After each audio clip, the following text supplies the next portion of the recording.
I think for sure there's something else out there. We should not be worried about the aliens that we would encounter. My experience of alien life, they're never confrontational.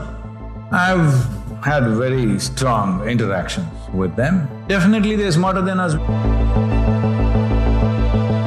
You can see billions of stars, but everything that we know is right here. If we could do the inner look, that is incredible. That will open up amazing, endless opportunities. I would love to hear more about it because I need some help. Time and space is a projection of your mind. If you rise a little above that, it's all here. With your consciousness, if you slice into this, you can know just about anything that you wish to know. Explore for the sake of knowing, you must turn inward. Explore for the sake of use, you must go out. Space should never become a conflict zone. Not an American longing to know, not a Russian longing to know. It must become a collaboration. We definitely need a global flag and a global anthem. Namaskaram and good evening, everyone. It's really an honor and privilege to be here today, and it's especially an honor to be sharing the stage with two of the extraordinary people here. We have this… Say stage, not space, okay?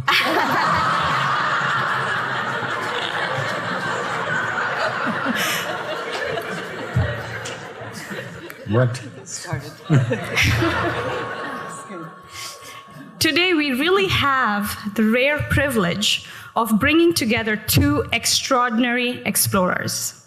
We have with us astronaut Sunita Williams.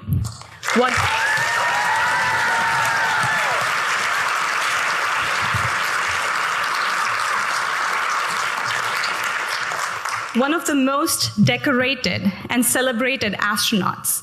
She is a veteran of 3 spaceflight missions, logging over 600 days in space. That's 2 years, guys.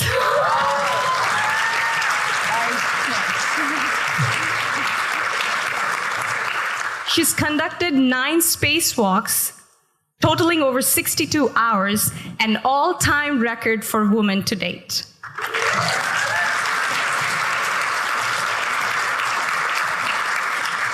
She has flown on 4 different spacecrafts, developed by different countries as well. And she's become the first person, you guys will like it, from Boston, to complete the first Boston Marathon and a triathlon in space. Those are.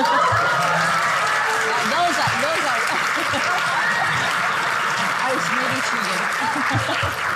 And she has also served as a US Navy captain and test pilot with over 3,000 hours in 30 different aircraft types, truly pushing the frontiers of human possibility.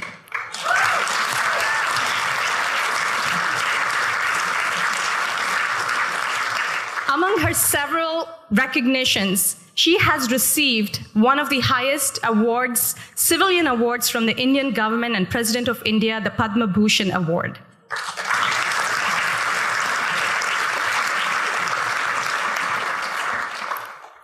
And of course, our next explorer is Sadhguru, a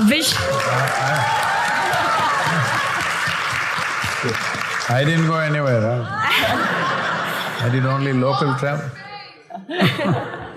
A visionary and mystic who has illuminated the path of inner exploration for millions.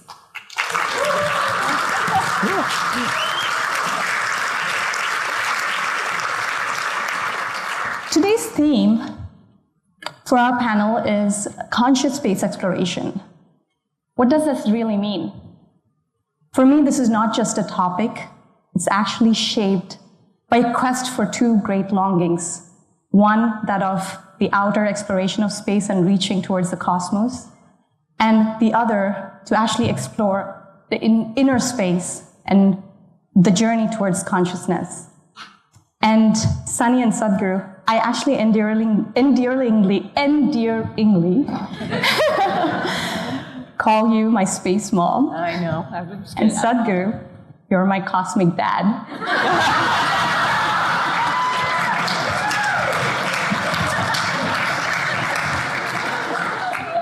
And to have… I'll ignore the first word and go with the second part. And to have you both here today with me on this stage, it's truly more than a dream come true. As it really feels like, for me, a convergence of both the outer and inner explorations coming together. Sadhguru, we'll begin the dialogue with you. Why are humans driven to explore space? And from your perspective, is there a deeper purpose beyond survival and curiosity that really compels us to go to space? Do we have to even explore space at all? Say once you have come here as a human being,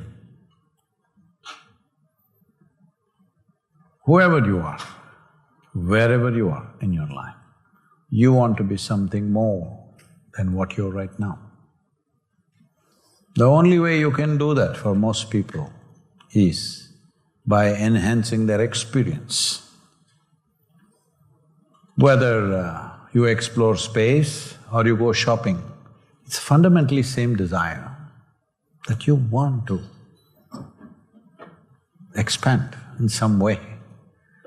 So the language of how this finds expression is different from person to person. If you know only money, you will think more money. If you know wealth, you'll think more wealth. If you know pleasure, you'll think more pleasure. If you know knowledge, you'll think more knowledge. If you're looking up at the sky, you will think more space. But the longing is, you want to be something more. You cannot stop this. So many very pacifist, philosophical and religious teachings, they have tried to stop it, saying you must be content with what God has given you. But they have not been able to stop one single human being from dreaming and desiring. Hello? Not one. They have not been successful even in the minutest percentage. When they put fear into you, or let's say today you have some ailment, then you say, God, I don't want anything more, this will do, just if I get healthy, that's all I want. But you want health. The moment you get healthy, ready for the next thing? Yes or no? Then what else? You're ready for the next thing, whatever the hell the next thing is. So you cannot suppress this because this is the nature of the human being. The evolutionary part of it, if you want to look at it that way, is this possibility became alive in the life on this planet. So all other creatures are happy with their boundaries. They create their boundaries, they live with their boundaries. Only if you infringe on their boundaries, they get brrr. Local dog, you know. You don't see that anymore because they've all become like this, you know. There are no more dogs left in America as far as I can see. At least you don't see them, they may be somewhere. Otherwise, if you see in India and all, street dogs are there. If somebody enters into their territory, they'll go. Okay? So that instinct, you see the dogs at least peeing all over the place, they're not because of a urinary problem, because they're fixing their boundary. Territory is very important for all creatures, they're designed like this. It's only after our cerebral cortex opened up, when we are in danger, we want territory, we want to build walls. When everything is fine, we want to expand. Every individual human being. This is not just about one Genghis Khan or Alexander the Great. They've found massive expression, but others are shopping, they're turning houses into warehouses. I'm sorry, on the side, okay, I can… That's great, that's great. So, because they want to be something more, they want to cover more space. But somebody looked up, this was not enough, we thought there, all right? It's the same longing. The longing is to expand. How much expansion will settle you for good? Can you tell me you're in the space business? How much expansion? Suppose we send Sunita to the next galaxy, will you be finished? No. So we want to expand limitlessly, but we are approaching it in a very constipated manner, little by little, all right? No, the longing is to become everything. We want to know all. We want to be everything in the universe. but it's finding very constipated expression. This is what we need to change. This is what we call as consciousness, where you moved out of the boundaries of your experience. Because ultimately that's all you're seeking. You want to see how it is to run on in the space, all right? I gave her a thumbs down because she won the marathon. That's not fair, there was no gravity.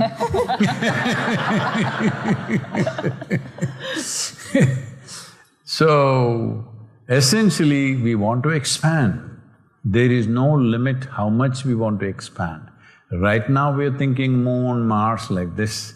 But suppose somebody comes up with the technology, you can go to Galaxy Z, you'll be gone there. Yes or no? So the longing is for limitless expansion. Exploration is a very small expansion. So we must start looking at this in a different way, that we're exploring so many things. Even in this world, we're still exploring many things about our own nature, about things, about solutions for the problems we have. We're exploring. We must look at it that way.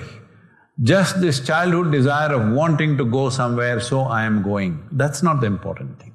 We're going there to see how it works, how can we make life better, this should be the thing. And when we talk about how can we make life better, if you just take one slice of life in human history, let's take 20th century. Well, we are all products of 20th century. Fortunately, we were in spaces and also at times when these things didn't happen. But if you look at 20th century, many scientific and technological developments happened, that's a different matter. But the most major events are World War I, World War II, Vietnam, Korea, this one, that one. Why is this happening? Because we've made this planet into like a birthday cake and we're cutting it into pieces. This is my piece, that's your piece. I want to have a bite of her piece. Problem. I think because at one point at the developmental stage of this space explorations, United States and Russia work together, US and India have worked together, Europe has worked together. I think once we leave our atmosphere, at least here also we need to do this, but it's asking for too much, all right? But once we leave this, these differences, are you black or white, man or woman, American or some other nonsense, what you are must be left here, all our problems we must leave here. This exploration must come with some purity of how we approach human longing to know. That's what it should become, not an American longing to know, not a Russian longing to know. No, human longing to know. It must become a collaboration. It used to be like that to some extent, but unfortunately now it's becoming because we are seeing once again as a military possibility, unfortunately. I hope we drop that in future leadership and… Thank you so much, Sadhguru. I think this was… nobody explained… In zero gravity, if I shoot a bullet, will it kill somebody or it'll just bounce out? I think it will just keep going. It'll go through? Oh, I think it will go through. I don't know. This is a question I have Didn't never… you throw something at somebody in these and 9 months? And it hit them, yes.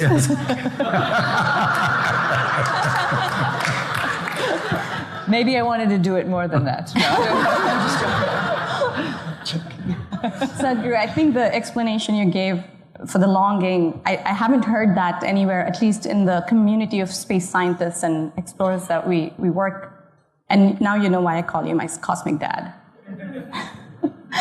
I want to bring you here into this conversation, Sunny. You had the unique opportunity of spending time in space not once, but 3 times. And the 3rd time was, we know how that went, like very unexpected, adapting to the extreme environments of space. You were supposed to be there like for 2 weeks.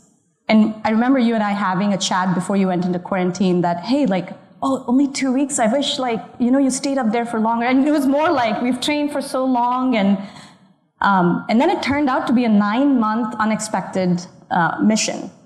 So as someone who has had spent extensive time in space, what have you learned about human potential when faced with challenges and really pushed you to the limits of the body and mind? And part two of that is, can you sort of elaborate from your perspective, would you want to go back and explore space, like after everything that you have been through? Well, first of all, I just want to say it's an honor to be here. It's an honor to be here in your presence, Sadhguru. So thank you so much for this opportunity. Kavya, thank you for bringing your parents together, I guess. After such a long absence. Space exploration, this is amazing to sit and listen to you talk about it. It's funny because we've had this conversation in our office about how we want to leave low Earth orbit and go on and explore. And it just seems natural and right that we leave as humans. We have the ability to make those judgment calls as humans to explore, to look further in the universe. And so we're all humans. We have that ability to try and do that. We're not set by boundaries like you talked about, and so we want to explore those boundaries and push those boundaries. I think everybody does. And so I think I totally agree. Our time in space was a little bit longer than we had planned, but it was an opportunity to push those boundaries and look at ourselves and what we were doing and understand our role in that exploration of pushing boundaries. So I don't know, I feel like it's a challenge more than anything else, and some of that an opportunity, and you maybe have to look inside a little bit as something that seems as though it's an issue, a chore, a problem, and understand what is it actually teaching you. I think one of the other things about space exploration, to tap into it and any type of exploration, it leads you, once you get to one step, to asking a question about the next step and asking the next question, because you don't even know. I feel like we don't even know what to ask. I feel like we don't even know where we're actually going to go or what's on the other side of that rock that we're going to look at. So you want to get to that point of exploration so you can ask the next question. So I think that's very important. I think that's what drives most human beings, just that wonder, like, why do we get to the mountain? Why do we go to the top? I know Kavya is a huge mountain climber, and I know there's a desire, like, you're right there, should I go to the top? The top is right there, but because that's going to tell me what to do on the next side, so there's always that next question of what's out there, what's next. And I think that's sort of the definition in my mind of exploration. And having been in space for 1 week, and then it turns, you're like, oh, this is, again, another opportunity, another thing to learn while we're there and enjoying it. I think this is what we're all looking for. We're all looking for that next question, the next step, and the next question to try and answer. Thank you. If I can say one thing, this desire that every human being is invested with, which is the very nature of our existence. We want to be something more. So, somebody is just right now thinking of buying a new dress, that's their way of being something more. Somebody wants to buy a car, somebody wants to buy the planet. But suppose we make you the queen of this planet, will you be fulfilled? No, you will look at the moon, all right? You should have called her the cosmic mom. So, if we give you the moon, will you settle? No, you want the solar system. If you give the solar system, will you settle? No. So, if you really look at it, if you go physically exploring the universe, you will be lost forever, not 9 months. 9 billion years you will be lost because it's that much, all right?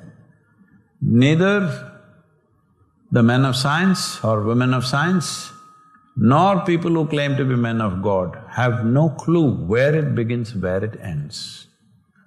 So when you explore something like that, you must find another way. If you go into it like this, you try to measure the depth of the ocean with a foot scale, you will obviously come back and say it's bottomless, isn't it? Mm-hmm.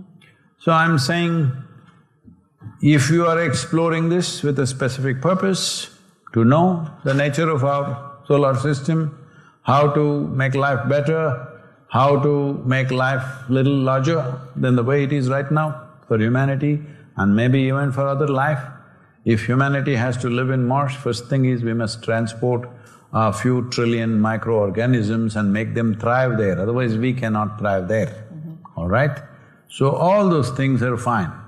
But just for the sake of seeing, if you go, it's an endless sightseeing. Even the ocean feels like that if you dive, it's an endless sightseeing, but the space is definitely endless sightseeing, isn't it? And this actually is a great segue into what I was going to ask you. I'm sorry, did I take away your question? No. This is great. This is great because the famous planetary scientist Carl Sagan, you know Carl Sagan, he has talked about the pale blue dot referring to Earth, emphasizing how infinitesimally small we are and the fragility of Earth. And you, Sadhguru, have also mentioned about how small we are, minuscule part that we are in this vast… Nobody here thinks they're small. They're very big in their family, in their office, wherever they are. Yeah, small in this vast cosmos. And I want to share that in one of the recent programs you had conducted. Like, so for me, what you have mentioned and what Carl Sagan's quote have resonated with me a lot intellectually, and growing up listening to Carl Sagan as well. It was very much like part of me just throughout my journey. And then I hear you say that from an inner experience, and to actually, in one of your programs, to actually have experienced that, not intellectually, but if I may share, with every cell of my body on how infinitesimally small we are was really profound and transformative. And thank you for giving us an opportunity, you know, and with your work, for us to experience something like this. So my question to you is, as we continue to explore space, you also are a champion of, you know, we need to engineer ourselves internally, whether through inner engineering or rather like go inwards and journey inwards. How do you see having, you know, exploring and cultivating this inner awareness as essential for explorers like us who want to, you know, go explore space? I can tell you two anecdotes that happened way back. When Adiyogi was speaking to his 7 disciples, who are today celebrated as Saptarishis, as the 7 sages, they're curious like you. They're asking, what is the nature of this creation? How is it made? Where does it begin? Where does it end? He's a bit bored with them. So he says, how big is this creation? If you look up in the sky, it looks limitless. How big is this? Where does it begin? Where does it end? He says, your entire cosmos, I can pack it into a mustard seed. Very good packing, isn't it? We should learn that for our packaging of spacecrafts. So he said, I can pack your entire cosmos into a mustard seed. Mustard seed is more a metaphor of the smallest possible thing. I can pack it into this much. Because he's talking about how time and space is a projection of your mind. If you rise little above that, it's all here. So for what is here, you shouldn't go too far. But the important thing is, this is why I said, the orientation of this space exploration should shift to utilitarian, because anyway it'll go there, all right? People will think, already people are thinking how to mine the moon, Mars, whatever. It is utilitarian. For that purpose, you go as far as you want to go, it's fine. But sheer sightseeing, if you want to go, you're going to be lost for 9 billion years or forever, all right? In our perception of life, 9 billion years is you're gone. Another thing he said, and they went on poking about what is it made of, how is it made. By now he was thoroughly bored with those people. He simply said, I said, just 5 elements. Only with 5 ingredients the whole creation is made. The 5 elements of nature, which are earth, fire, water, space and air. So these 5 ingredients are there in everything. So it's just 5 things causing so much mischief. So do not go about… What he is trying to say is, he gave the methods. Don't go about trying to find out everything because you have a finite amount of life. You don't have an infinite life, all right? Whether it's individual human being, as humanity as a whole, and the damn planet itself has a finite amount of life, we must understand this. It is not forever, it's just we are at its best time, trying to make it worst, that's another matter. We are at the best time, for humanity. In many ways, never before human beings had these capabilities, this much comfort, convenience, technology works. Above all, you don't have to go forage in the forest to find your food. It's organized. If you just put it on the phone, it'll come and land in your house, all right? So this was never possible, that survival was so well organized. Still, unfortunately, there are famines in the world and all that.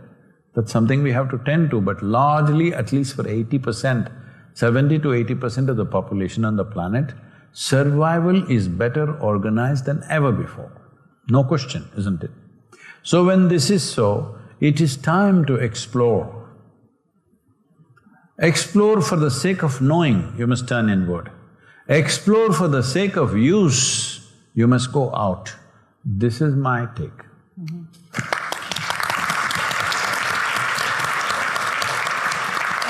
That is so powerful. Like this is exactly the convergence of inner and outer exploration. And turning to you on the same topic here, Sunny, we've had conversations on this, that when you saw Earth from space, you don't see any borders. And I remember like the last 10, I think exactly today, about 15 to 20 years ago, we had this conversation on how she had never seen borders in space.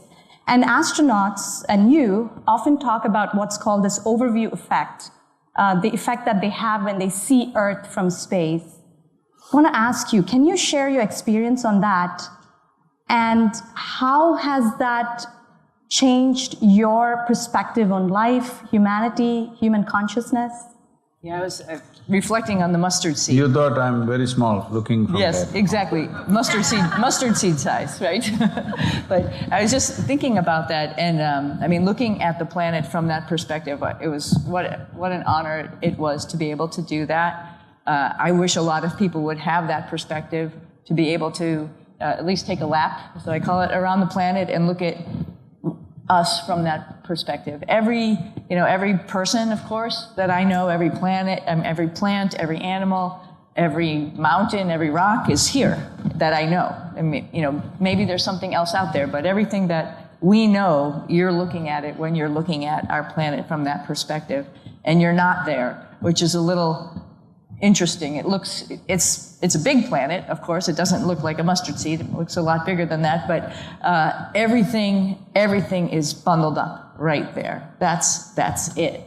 And that's a very feeling that makes you feel very small. Like, wow, that's everything we know. You can look out into the universe. We have amazing windows, or you can go on a spacewalk and you can look out into the universe and you can see billions of stars, and there's a lot out there, but everything that we know is right here.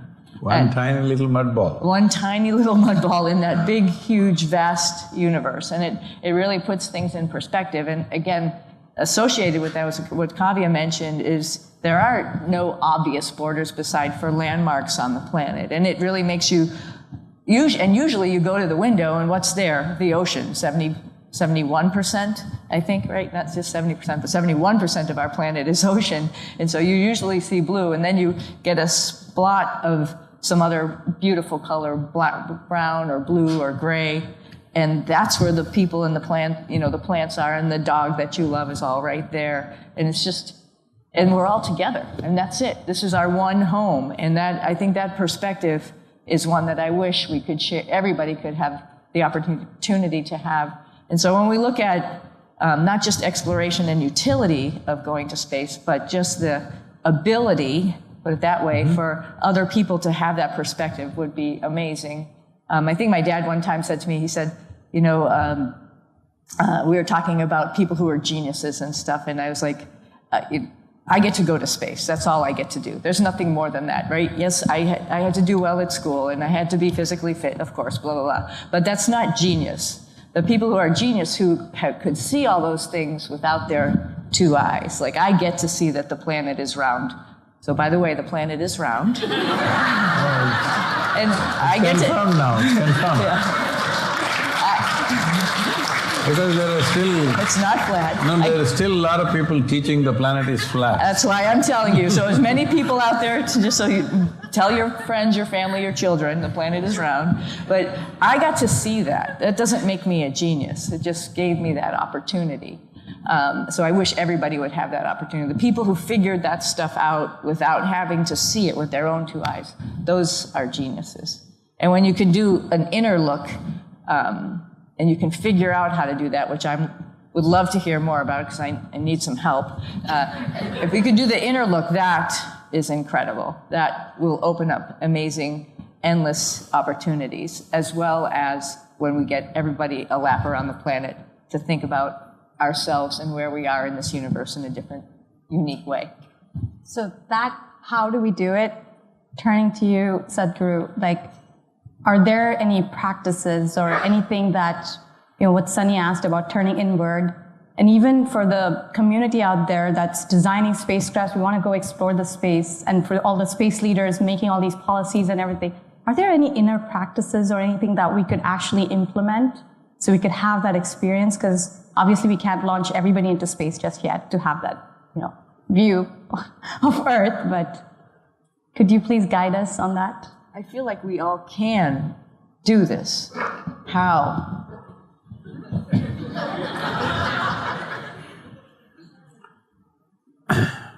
Can everyone do it? Absolutely.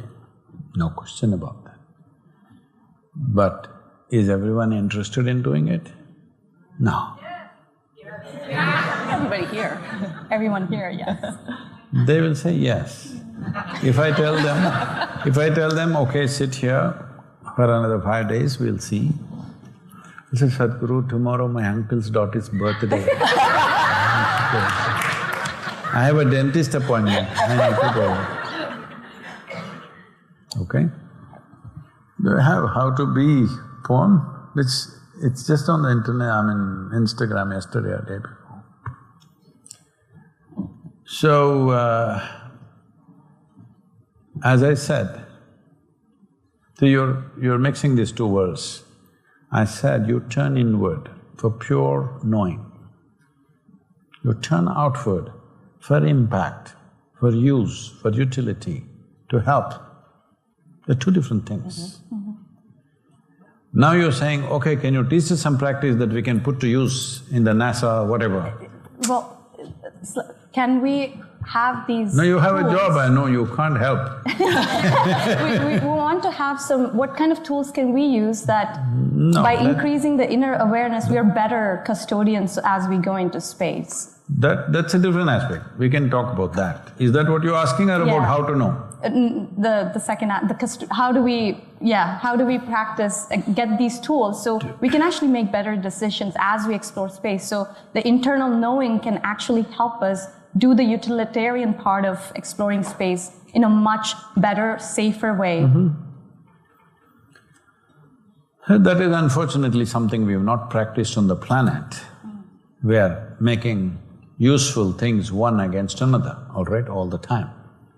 We're trying to extend that into space because we're the same people. No matter where we go, we're the same people. First thing is, unfortunately, I'm 100% for science, but the present attitude for science, of science, not everybody, but largely it's become, everything that you see, you want to know how to use it.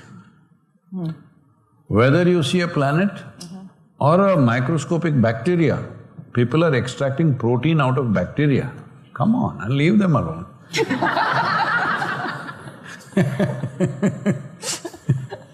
I love it. Invisible things also you want to extract something. So this can be very disastrous as our capacity increases. If we are very low capacity, whatever your attitude is okay, you know. If you're an ant, you climb over my foot and go, no problem. If you become an elephant, you can't step on my foot, hello? Now you have to walk with full awareness, you can't step on anything, because whatever you step on gets destroyed. Right now, we are becoming bigger than a dinosaur, human being. Our footprint is bigger than any goddamn dinosaur any time in history of this planet. We are so big. Each human being, what they're capable of with their technology available to them, if the footprint is too big, when it's like this, there has to be an inclusive experience of life within you. This thing about everything is divided. Gender, we are acting like two separate species. Nationality, we have to fight endlessly. Race, religion, caste, creed, you name it, goddamn it, universities fighting between each other, all right? Anything, football clubs fighting with each other. Fans, I'm saying, not the footballers. Just everything is how to divide. You must understand, as you get more and more empowered, you must become more and more inclusive. Otherwise, you're a disaster for yourself and for everybody. So as your capacity to go into the space gets enhanced, if you're still in the same mode that you're constantly seeing you versus somebody, see, the movies that came, because tomorrow I'm speaking to these people who are doing Monolith, you heard of that? The Space Odyssey, they're making another documentary on that movie. So I had not seen that. So they said, you must watch. 3 days ago I sat down and watched the movie. Well, it's phenomenal. In 1968 they saw the things that they saw. But lot of science fiction writers at that time were already talking about many things, and I think a few of the ideas which were fiction have actually come into science as a possibility because it was an idea, an exploratory idea. Nobody made Star Love, they made Star Wars, isn't it? Why do you think if aliens come, they will come with guns just like you? Where did you get this idea? In India, there are a whole lot of stories about aliens, you know. If you see Mahabharata, Ramayana, everywhere there are yakshas, Gandharvas, Ganas, all kinds of people. They never came with guns, nor did we go at them with anything. They were all welcomed, they had different capabilities. Some were dangerous, so we kept away. This is how the stories are describing. But why are we thinking, if they come, they'll come with guns at us? Because you have to sell the movie. But it's infected the whole generation of people. All the children are thinking, aliens will come, we must fight, we must do this. Arey, what makes you think they are intending to fight with you? My experience of alien life, they're never confrontational. Because whatever I have seen, their competence and their ability to move and everything is so absolutely fluid, they don't have to fight me. They can poof, go away, okay? So why do they have to fight me? There is no need for them to fight. We don't know what capacities they have, what type of life they are, how they are made, whether they have physical kind of thing or there's something else. You don't know. Why are you assuming they will come guns blazing? And what a damage we have done to generations of people, because every child thinks, if alien comes, I must be ready with my gun to shoot them. How sad is that? I'm saying this has to go, means you must step out of your limited way of understanding things. Where is the limitation? Can I take a few minutes, madam? See, this is the structure of how we are experiencing life. I'm talking about one level only, which we call as Manomaya Kosha, which is mental body here. Physical body is another matter.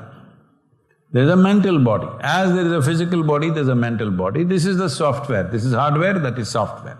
We're talking about the software because all your behavioral patterns, your attitudes, your approach to life is according to your software. What kind of software you loaded on your computer, that is how it operates. Doesn't matter what is the hardware, isn't it? Hardware can function here or here, but it doesn't decide the direction of operations. It's a software which determines this. So we're talking about the software. We look at human mind or human mental body like this. There is an intellect which we call as buddhi. If I ask you, should I ask you? Those in the upper chambers, if I ask you, would you want your intellect to be sharp or blunt? Sharp! They want it sharp. Because an intellect is useful only if it's sharp. If you're carrying a sharp instrument in your hand, let's say you're carrying a very sharp knife in your hand, now the hand that holds it must be very conscious.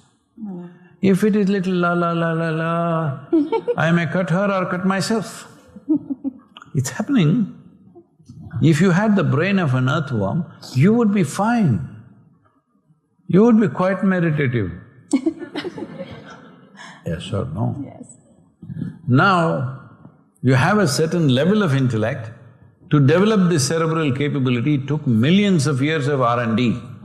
You may call it, you may dismiss it as evolution, but it's actually research and development. So many things were done right, wrong, this way, that way, and then it came here, all right? It didn't just happen like that overnight. It's not on the sixth day all this happened.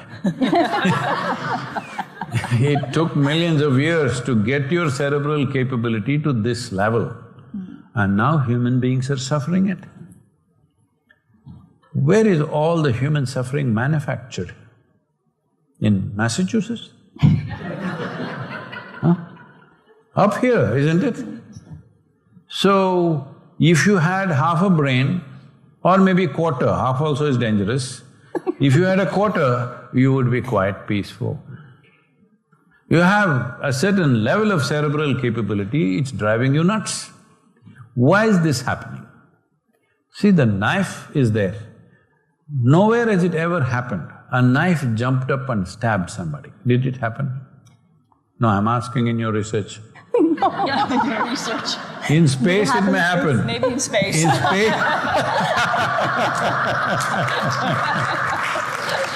It could happen. nowhere in this world, nowhere on this planet has it ever happened. A knife jumped up and stabbed someone. It all depends whose hands it is. The same knife has saved millions of lives through surgery and kitchen cutting vegetables. The same knife somebody uses to take life. Both have happened. But knife is not dangerous, it's the hand that holds it. So if you have a sharp intellect, what holds it? This, in the yogic way of expression, we call this ahankara. Ahankara does not mean ego as it's normally these days they're propagating. Ahankara means identity. Because what you call as ego is just your identity. I am identified like this, I am a man. I am identified with a few body parts and I think I am a man. Suddenly, everything that I think is like a man, isn't it? I think I'm Indian. Suddenly, everything I think is like Indian. See, there is a national flag hanging in India. If you think I'm American, American, American, you see the flag, tears will come to you. Just a piece of cloth, hello? People have fought for it, died for it, killed for it, isn't it? Yes or no? All over the world, not in any one nation, I'm saying. Everywhere. What is it? It's just that we have to work from your childhood, this is your identity. Now once your identity is like that, this knife that you hold as buddhi or intellect, it only wails in that direction. You understand what I'm saying? It's all about protecting your identity. When you try to protect your identity in a crude way, they say you're an egoist. If you do it in a certain way, the way everybody else is doing, they'll call you a patriot. All right? Yeah. Hello? Yeah. So, this identity is connected to another dimension of mind, which we call as manas. Manas is a massive silo of memory. See, right now what you call as my body is a silo of memory, isn't it? There is evolutionary memory. That's why if you eat a piece of bread, you become like a woman. You become like a human being. If you give the same piece of bread to a dog, it eats and becomes a dog. Because evolutionary memory has not faltered for a moment, never confused. And there is genetic memory. 1,000 years ago, your forefathers, what kind of nose they had, that nose is sitting on your face. Right now, Telugu nose I'm seeing.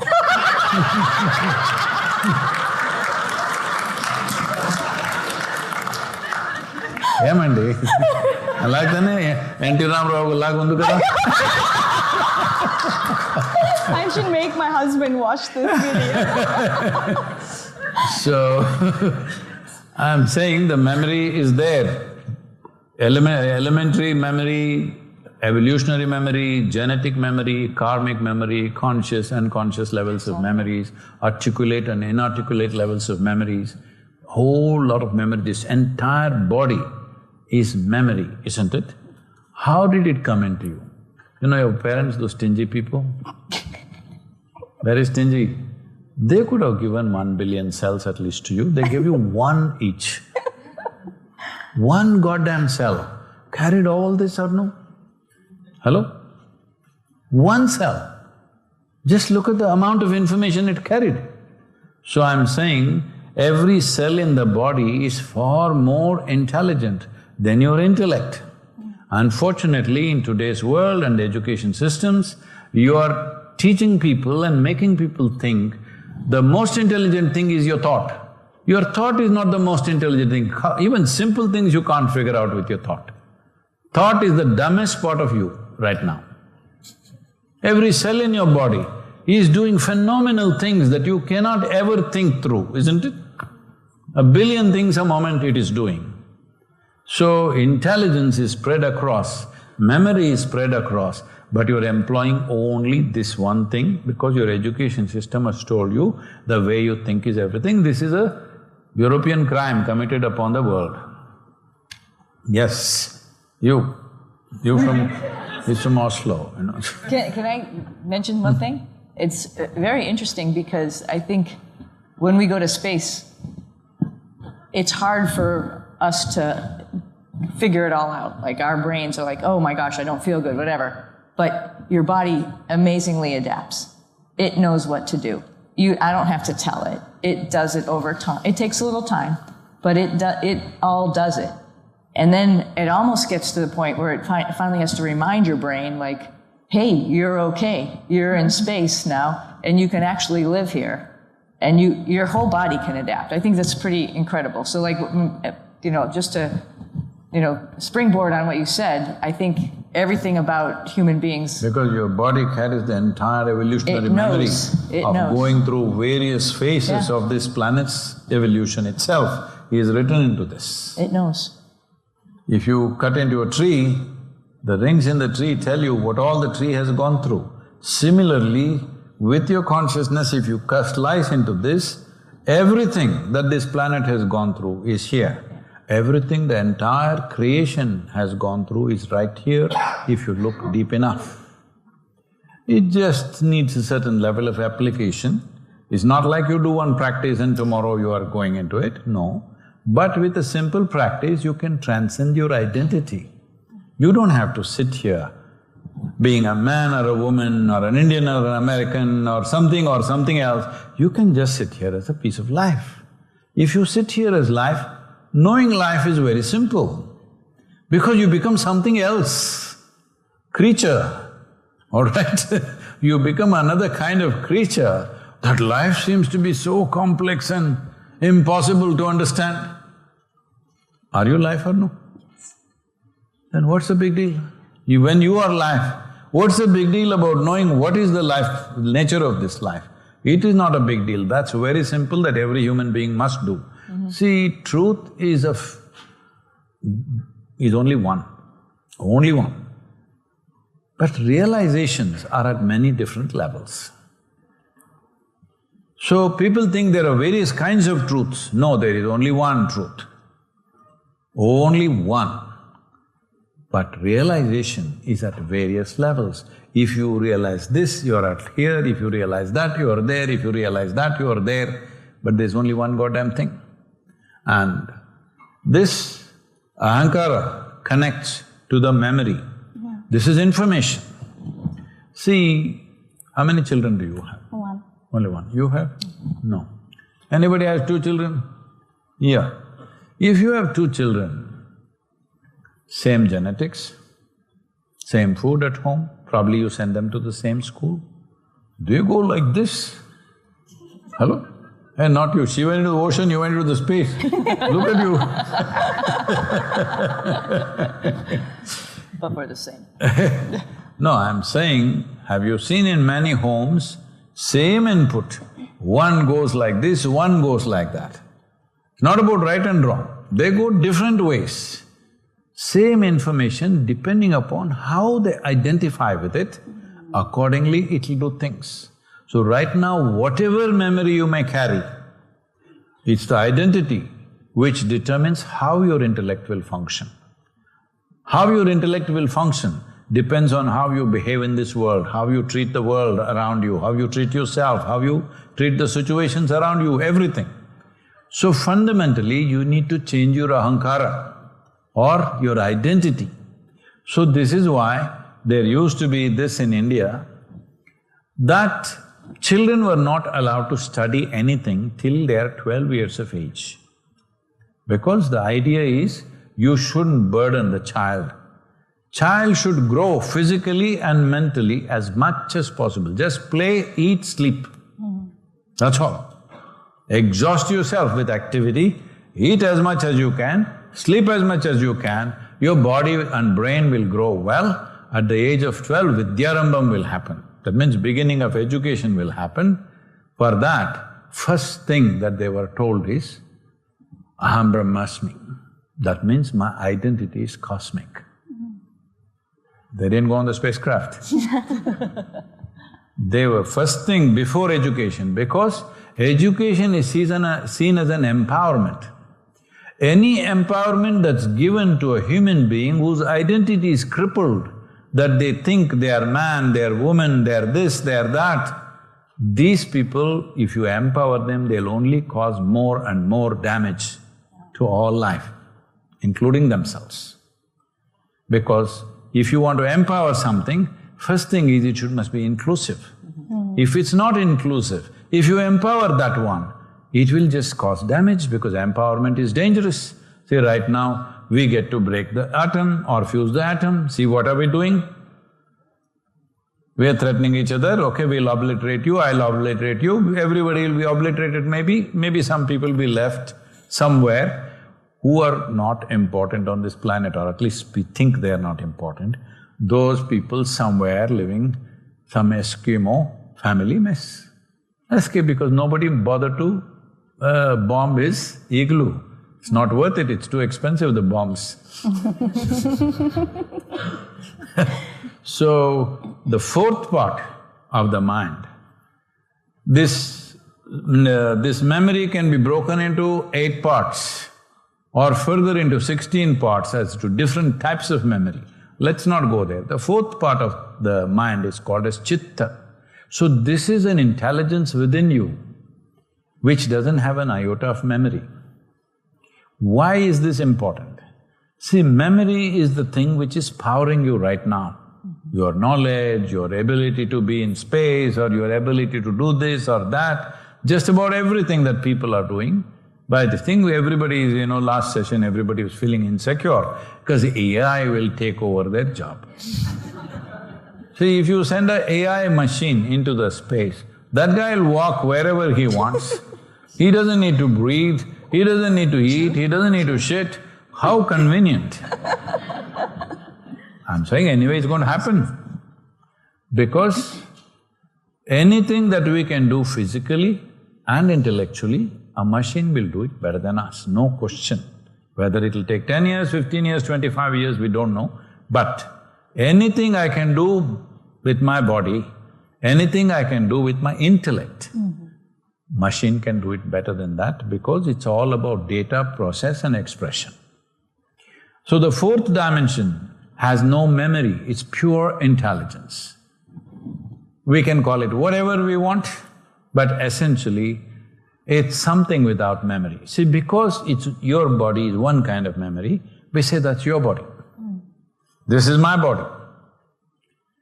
We can say, both of us speak Telugu, let's hold hands, we come from the same place, come on, we ate the same food. Endande meeru gonkur tinnaru kada? We ate the same things. We bond, identifying, but still that's your body, this is my body. Unless they bury us in the same place, then we become same soil. Till then we don't get the point, it's the same stuff. Because it looks different, it feels different. But is it the same soil? Huh? Yes or no? You ate in the moon or? No, you ate here only, right? Only here. This is the same stuff as every other stuff. It's right now so different, we can't imagine that this and that can be same. This is my mind, that's your mind. Here and there we may overlap, but that's your mind, this is my mind, isn't it? But there is no such thing as my life and your life. The fundamental life that we are talking about is a phenomenon which is on everywhere. Inside also same thing, outside also same thing. It's like there are oceanographers. You particularly dive into the ocean, probably you can feel it better than being in the space. In the ocean, there's so much life. They all have come from the ocean, they'll go back into the ocean. A fish or a shark or even a whale that's alive today after 100 years, where is it? Just dissipated into the ocean. Maybe a new shark has come, or maybe a shark has become a shrimp. We don't know. Hello? We don't know. A cat has become you, you have become a dog, something… From the soil, so many things have become so many things, isn't it? The air that we breathe also. Today what I'm inhaling and exhaling, tomorrow morning maybe not a dinosaur, but something else is inhaling and exhaling. Yes or no? Yes. So I'm saying it's the same bloody stuff, even physically, mentally. But in its present manifestation, that's you, this me, 100%. But the life that you are and the life that I am cannot be two different things. So what is the difference? Why is it so different from one person to another? It is this fundamental. Let's get this one thing straight. I know a lot of people will make, on the Reddit, they're all on the Reddit. You are you're not Reddit, right? Okay. They all live there.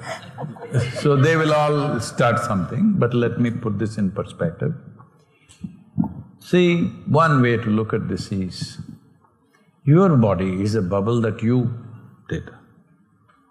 Suppose both of us go blowing soap bubbles. You blew your bubble, it came this much. My bubble is this big. I said, that's my bubble. Big one is my bubble, small one is yours. Happened, isn't it? Poop, it went. Then you don't say, this is my air, this is your air. You don't know what is what. There's no such thing as you and me. So you and me exist in physical manifestation because it's bound by memory. You and me exist in psychological manifestations because it's bound by memory, because my memory is different from your memory, and how I process my memory is different from how you process your memory. The difference is fundamentally rooted in how you identify yourself, how I identify myself. All this is fine for functional purposes. But as life, there is no such thing as your life and my life. It's a huge phenomenon. Did you blow a big bubble or a small bubble? Now the practices that you're talking about is about blowing a little bigger bubble. Because if you blow a little bigger bubble, in your experience you will become more life and less body, less mind. This is the most important aspect of yogic practices. You become more of a life, less of a body, less of a mind. Because if you're in the body, that's you, this is me. No way to make these two things one, isn't it? It doesn't matter what you think. Even lovers who are getting together, they think they made it one. In 2 minutes, they're different, isn't it? Hello? Even people who think they're absolute friends and we are one. If you go to the ice cream shop, you like this, I like that.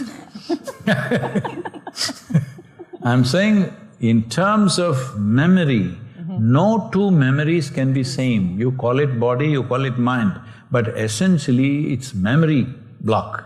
Your memory, my memory cannot be the same. How you process your memory, how I process my memory can never be the same. Depends on many things. If both of us are identified with the same thing, this is what armies are trying to do. Everybody is identified as one thing, same uniform, same thing, everybody boom, boom, boom. That's needed to create a fighting force. Otherwise, if everybody thinks differently, who will fight? You know? So there you're trying to merge the identity to some extent. But there also they are never the same. They may look all same for outside observers. No soldier is absolutely one with the rest of the battalion there. Everybody has their own mind, everybody has their own thinking, everybody has their own experience of conflict. You know, it's not the same. So these things, trying to merge bodies, trying to merge minds is impractical and unnecessary. It's just that is you, this is me, perfectly fine. This is how you should be, you're a woman, I am a man, it's nice, it's like this. There is no need to think, why is this different, why can't we become same? Not necessary. But as life, we must know this, but knowing it intellectually is not good. This is why the yogic and spiritual practices are this. It makes your bubble big. Because the bubble is big, now the quantum of life that is there within you is much more dominant than the physical body that you carry or the mental structure that you carry. So if you sit here, you sit as life. When I tell people, if I sit here for 2 days, I don't have a single thought because my mind is this much compared to what I am. I have a very small mind, I'm saying. It's only this much compared to who I am. So it is there. Is your little finger always kicking up, whatever you're doing? No. It's just like that, my little finger, it stays there. When I want to use it, I can use it. And since you said it's a big bubble, right? I'll just ask, is it possible to enter your mind or that big bubble for a few seconds to experience life the way you do? You can, if you're willing. But you can't enter with your body and your mind. If you keep it aside, yes.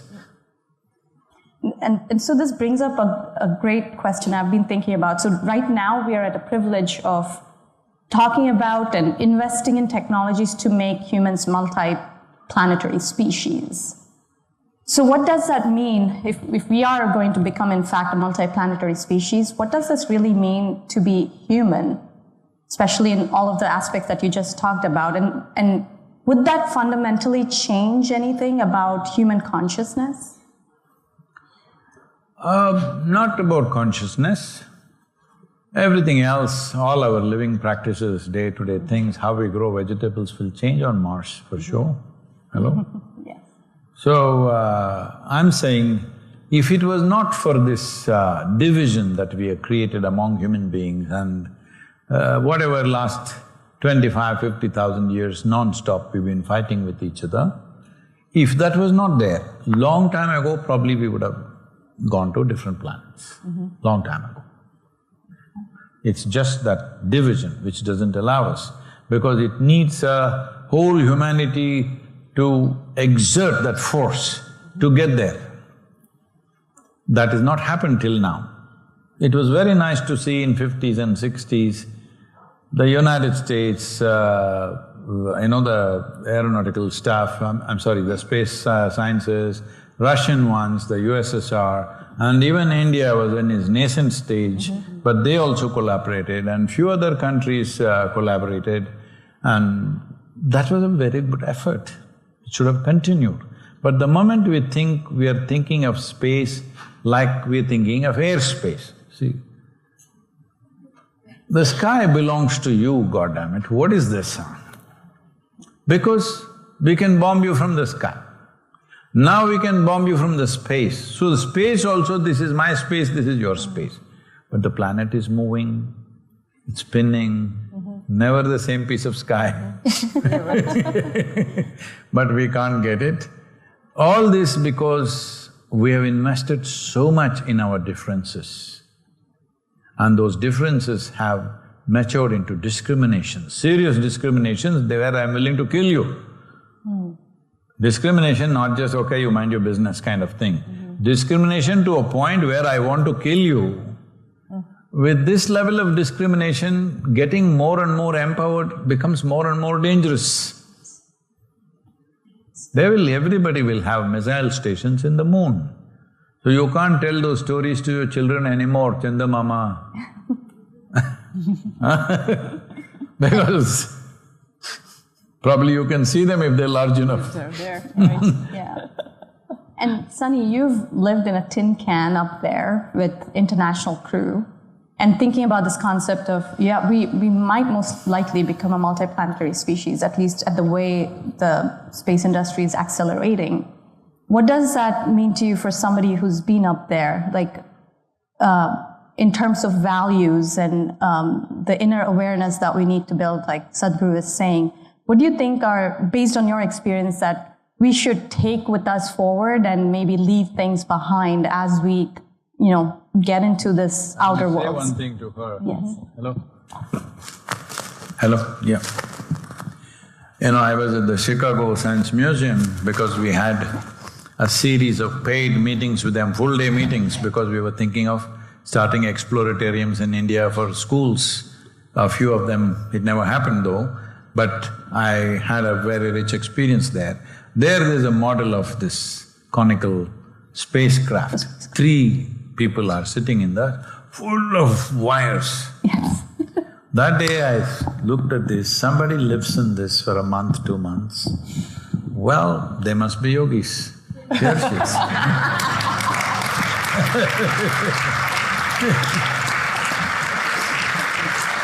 I think you do want a little bit of you have to find your own quiet time, and when you're in small spaces like that, for sure. So you have to sort of do a little introspection, right? So maybe there was a little hint of being a yogi that way, I'm not sure. It is…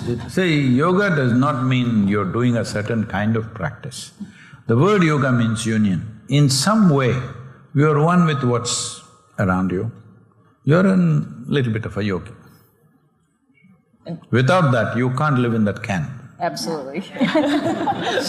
One with that space, for sure. So what do we bring forward, right? I think conversations like this are really important.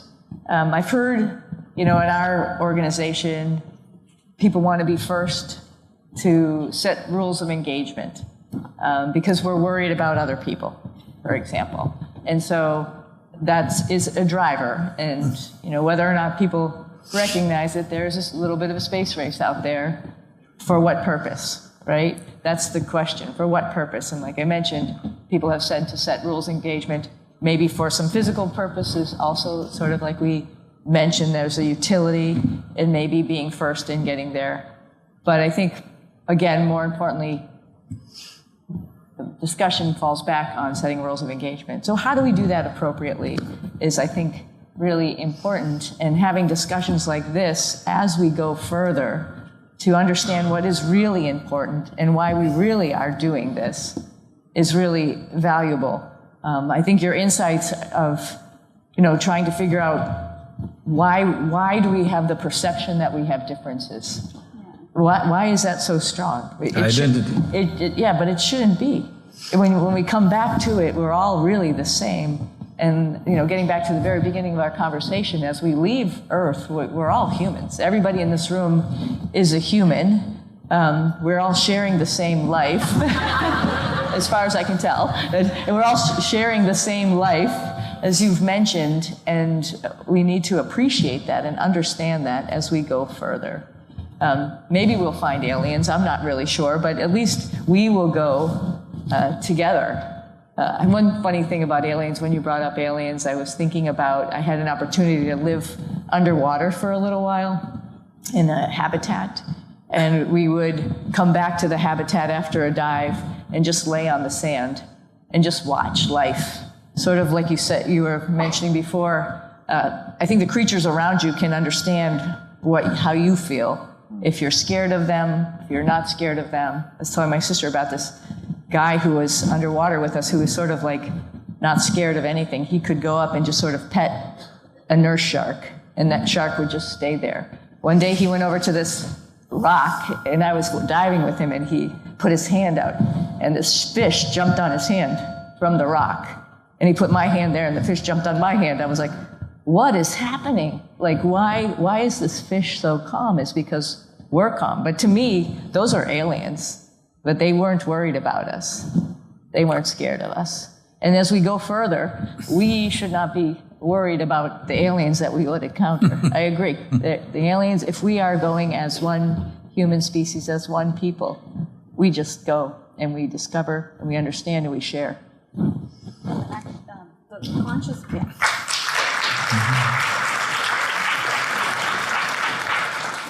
So Sadhguru, like your vision for a conscious planet, right? Like it is so powerful. It's sort of bringing us to look within. I mean, as the space industry, we're all like looking outward.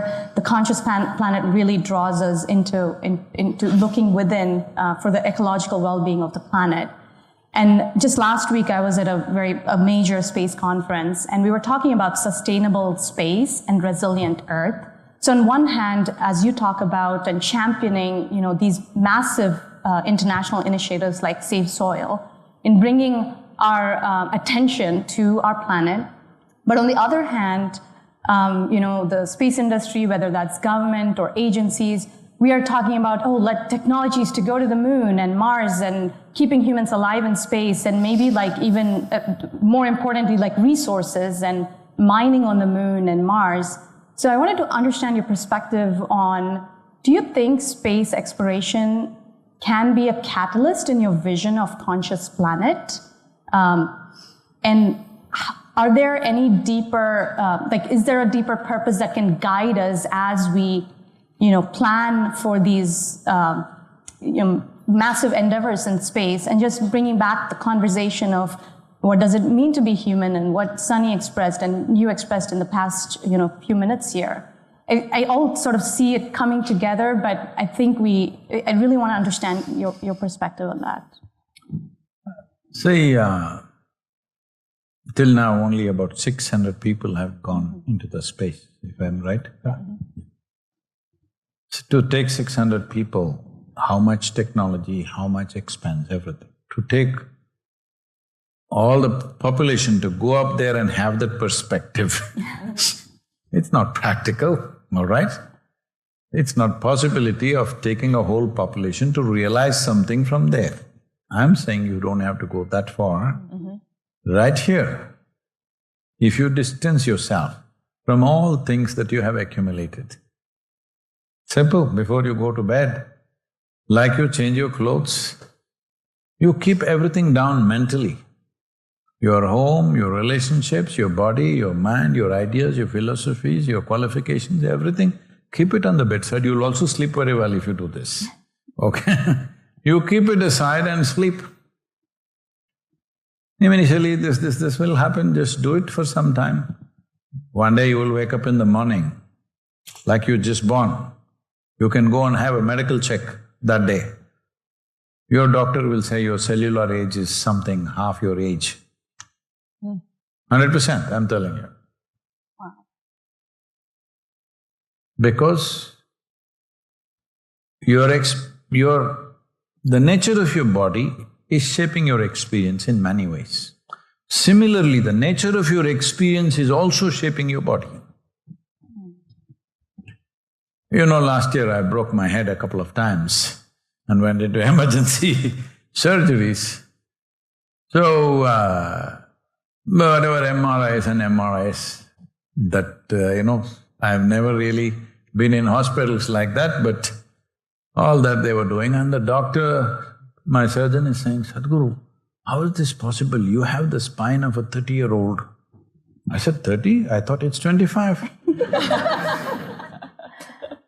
Oh, maybe, but I thought it's, going below 30 is like a little, he's breaching the thing.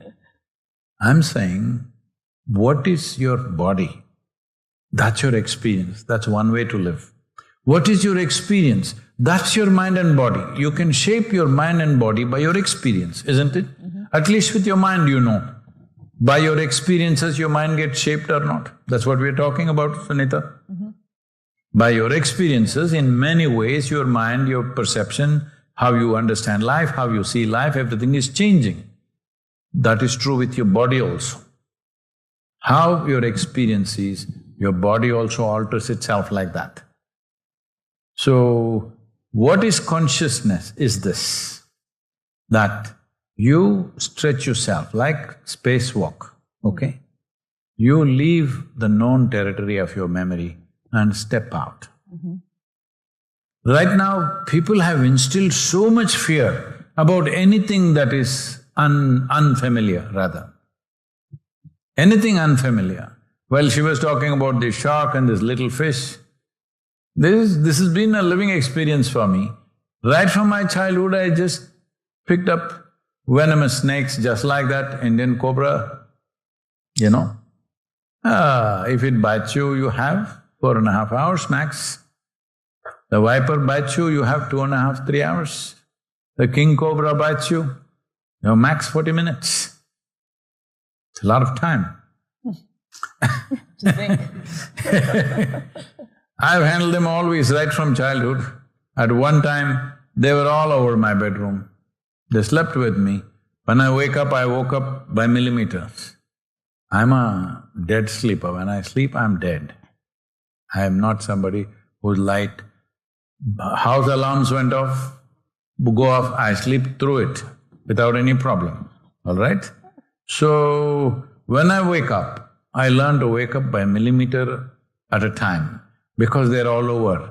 They generally like to go into the pillowcase and into the… whatever your blanket you're covering yourself with. You have to wake up by a millimeter. Only sudden moment will kind of make them agitated.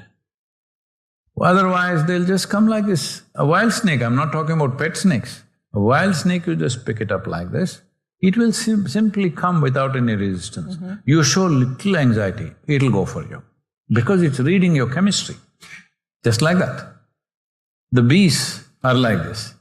When I was in the jungles, people always wondered, how do you survive in the jungle? No support, no food, nothing. See, the movies will show you if you walk into the jungle, fruits are hanging everywhere, you can eat. Nothing like that. To find one scrap of food, you have to work very hard, okay?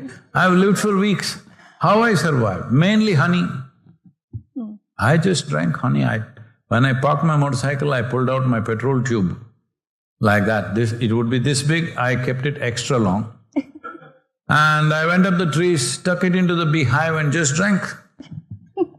They thought I'm just one more big bee. If you show little anxiety, they'll go for you. If they bite you in this area, 10, 15, you will die. Suppose out of fear you opened your mouth, one goes and bites inside, one is enough, it'll kill you.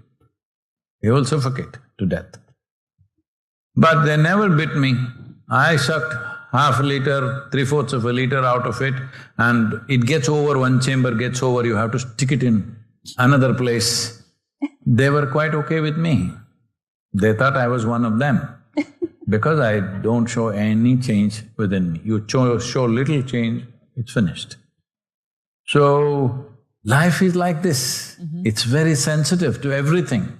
But because you are having a for lack of words, I'm saying people are in a state of mental diarrhea.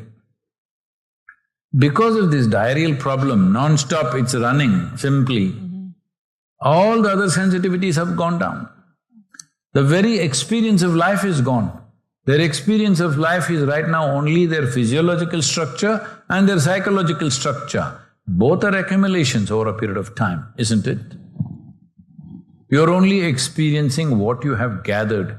You're not experiencing the nature of life that you are. Once that happens, every exploration becomes simple. What is your level of interest? How far do you want to go? That varies from person to person. Some people like to travel all the time, some people like to be at home. It's okay, that their choice. That it all depends on what type of information they have, memory they have. Accordingly, they do their thing. It's all right, everybody need not be doing the same thing. But the important thing is, no human being need to be in a state where their own body and their own mind tortures them through life. That need not happen, but that's happening large scale. And so, as what you mentioned was, we do need to build that inner awareness and be able to build that human potential. Don't even say inner awareness, because then they think there is inner awareness and outer awareness and whatever. There's no such thing. The thing is this, right now, if I put a pin in your little finger, your little finger will be the most dominant part of your body right now. Yes or no?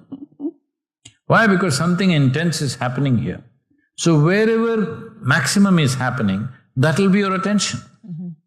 Right now, the maximum is happening on your phone. I thought it's an extension of one's body, Hello?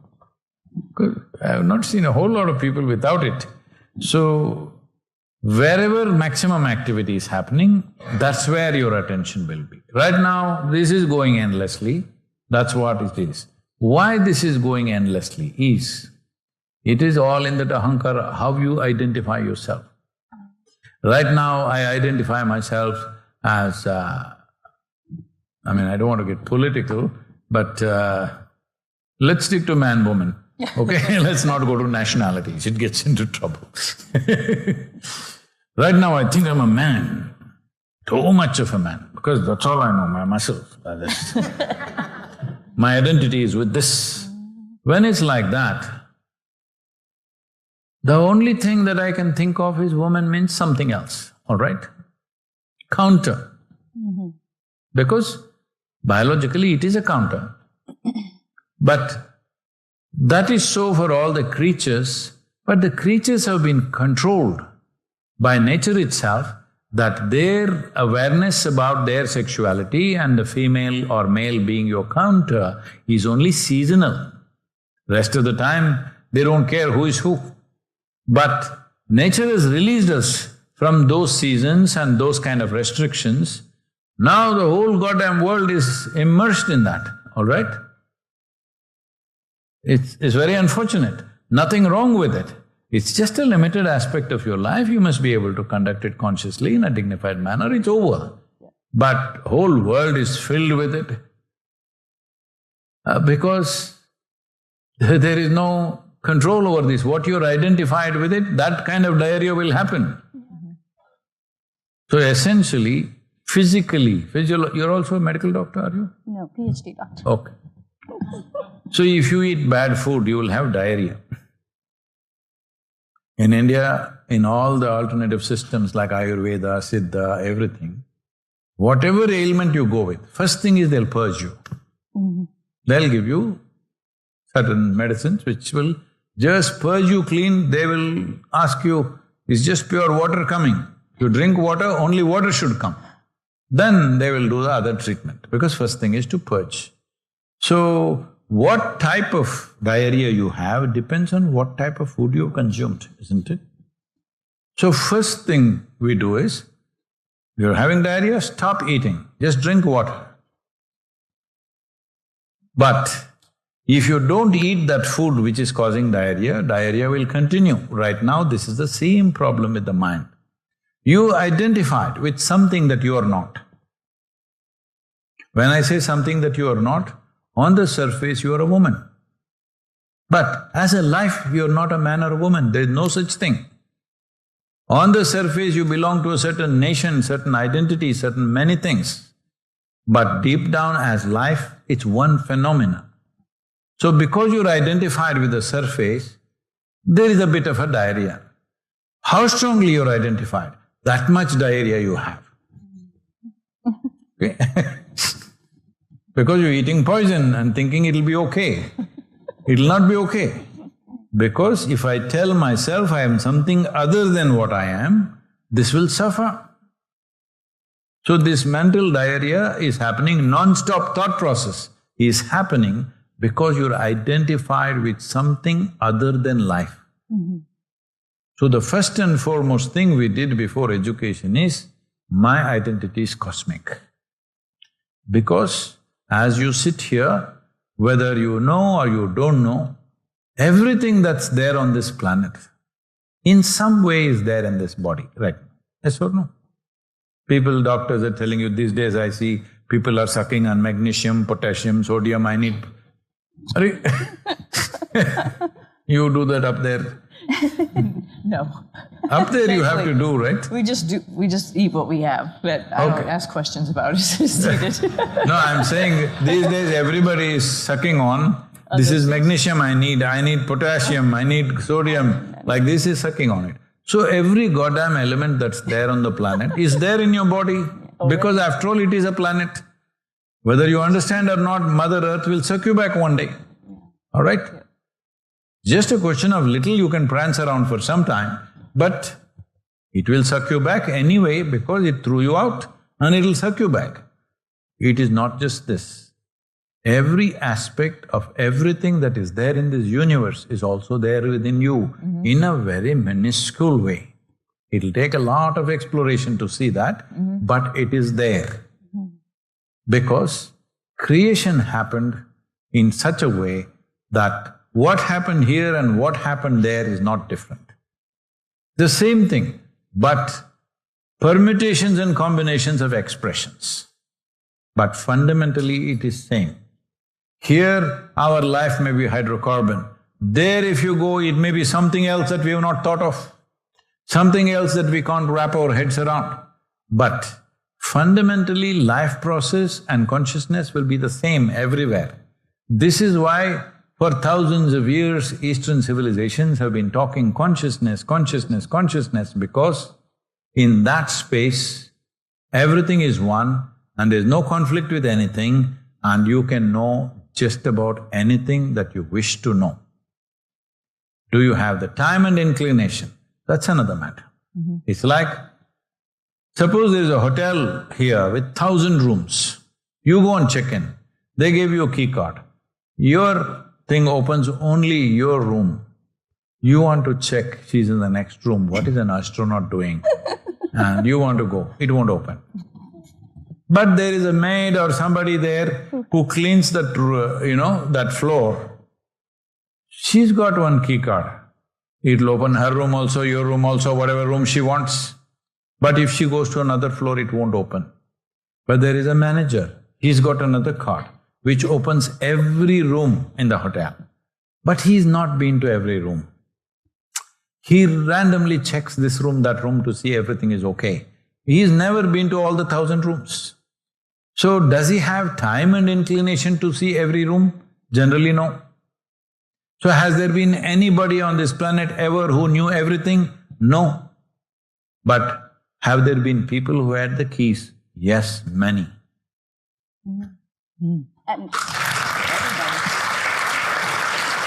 And I wish we could take back these insights to our colleagues, and I'll come back to that in a little bit. I have one thing to add there. It's interesting.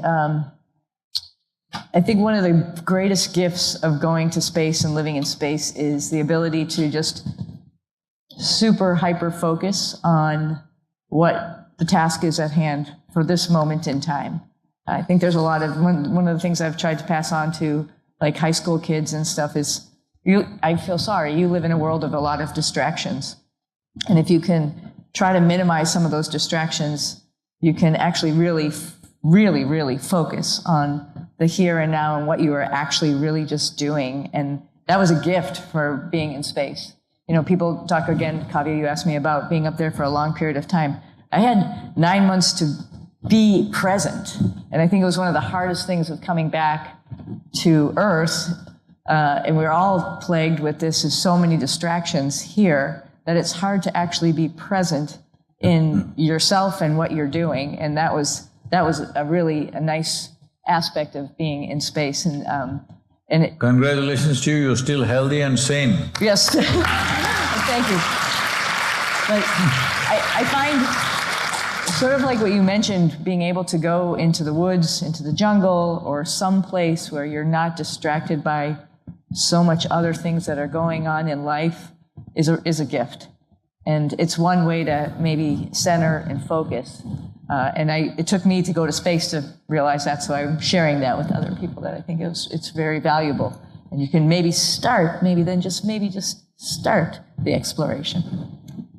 The thing is, that aspect of what you're saying, for that to happen, whether you go to space, definitely, or you go into the ocean, or you go into a desert or into a jungle, if you remove the social support and you're there by yourself, suddenly everything gets super focused because otherwise you won't survive. It's as simple as that. So in terms of activity, largely because our survival processes… society means survival process is ensured by many people working for you like this. It's not in question. The moment it comes into question, you will become Super focus.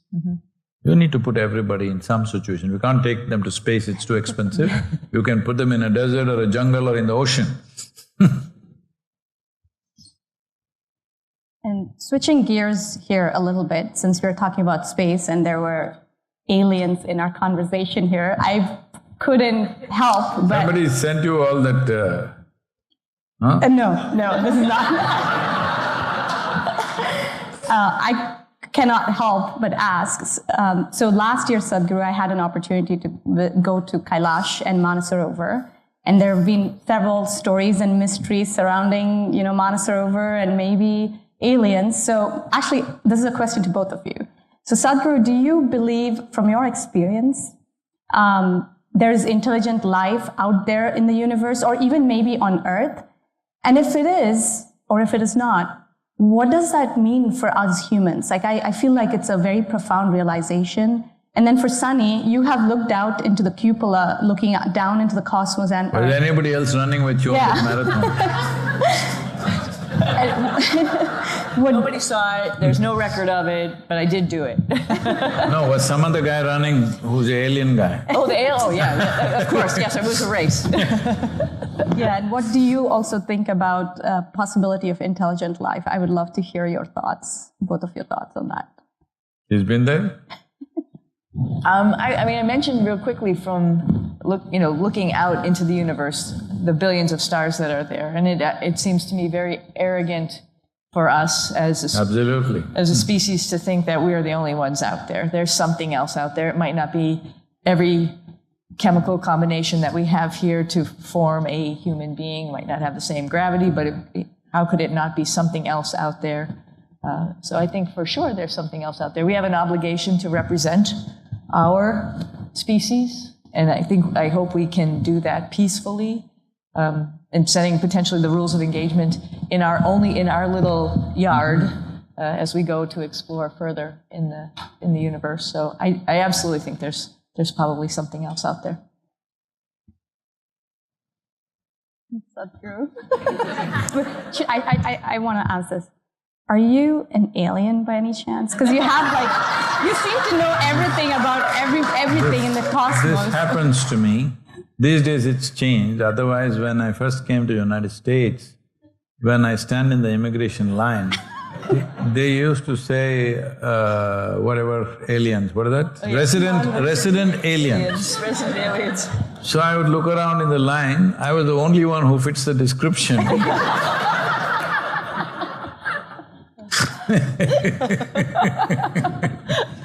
So I've been through that. Yes. That people thought I'm an alien, it was written there on the board, I'm a resident alien.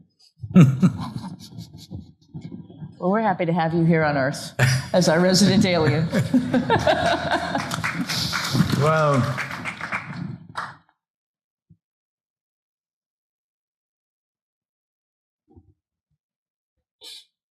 I have a reputation of being very logically correct. I don't want to sit in a university and lose that reputation. Okay?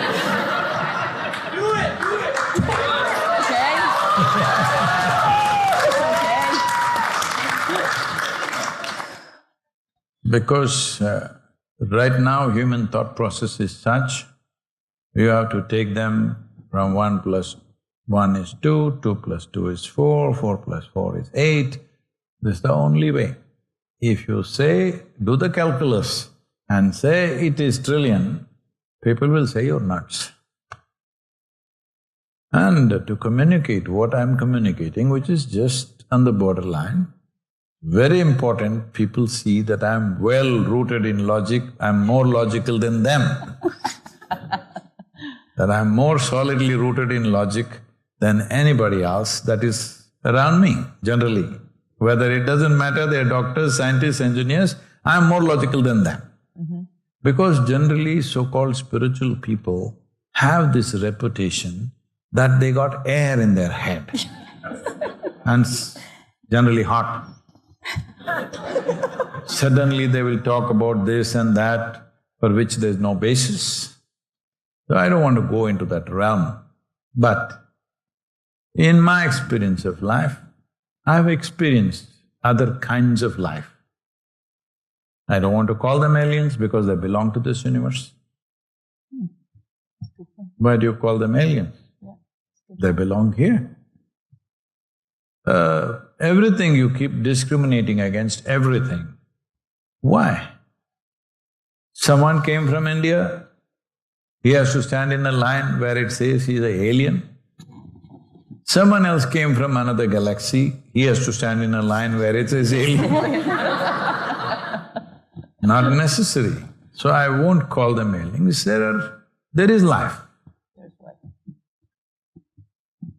I've had very strong interactions with them, different types of them. Mostly they're very shy. None of them came with gums. They're just there. If you show any little, they're gone. That's how it's been. In some places they've been more inquisitive, wanting to explore something, where we set up certain experiments with people who are in certain condition and things happen. There are videos of that, which we put it out and which caused a lot of trouble for us. Because people want to resist anything that is new. And at the same time, do I know something about them? No. Just feeling that life, making conjecture in my head. But I know it could be all absolutely wrong because we are thinking from our experience of life, our idea of what is life. We are able to accept microscopic bacteria and virus as life only now. We are able to accept plant as life only recently.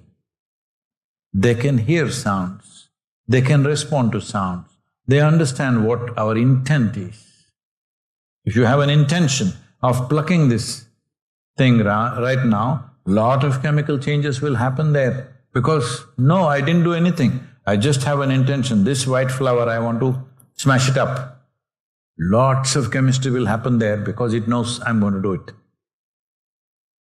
Smart or no? Smarter than you or no? Yes. For their life, they're very smart because they're sedentary in nature. They can't go by themselves. All animals, animal life is far dumber than plant life. Because animal life has legs. If danger comes, you will run. Fight or flight, you will do. Plant life is rooted and sedentary, can't go anywhere.